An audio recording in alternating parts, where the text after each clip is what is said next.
ఇప్పుడు జూబ్లీహిల్స్ ఎలక్షన్స్ వస్తున్నాయి కదా, ఏ పార్టీ గెలుస్తుందని అనుకుంటున్నారు? ఇక్కడ పార్టీ ప్రకారంగా కానీ పార్టీ ప్రకారంగా కాదు. ఇక్కడ గెలిచేది నవీన్ అన్న. ఇప్పుడు గ్యారెంటీలు కూడా అంటారు, మాకు నవీన్ అన్న అంటే గ్యారెంటీ. ఇప్పుడు ఎవరు నార్మల్గా ఇక్కడ నవీన్ అన్న చాలా మందికి చాలా హెల్ప్ చేశారు.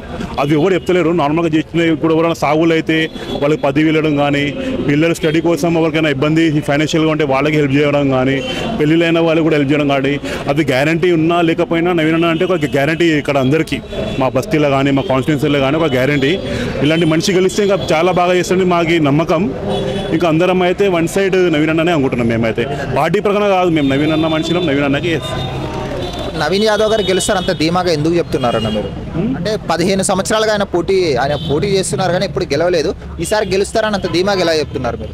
అంటే ధీమా అంటే ఆమెకి ఎప్పుడు ఛాన్స్ దొరకలేదు. అన్నకి ఒక ఛాన్స్ ఇస్తే అర్థమవుతుంది అందరికీ. ఇప్పుడు మాగంటి గారికి ఛాన్స్ ఇచ్చారు, వాళ్ళు ఏం చేశారు అందరికీ తెలుసు. ఇప్పుడు నవీన్ అన్నకు కూడా ఇస్తే వాళ్ళు ఏం చేస్తారు ఏంది ఇచ్చిన తర్వాత తెలుసు. ఇవ్వకముందు అన్నీ మనమే చెప్పుకుంటే కాదు. ఇప్పుడు అందరూ ఏమేమో కమెంట్లు కొడుతారు, అవి అన్నీ అవసరం లేకుండా అన్నకి సపోర్ట్ చేయండి. అన్నకి ఒక్కసారి వస్తే అన్న గురించి అందరికీ అర్థమవుతుంది.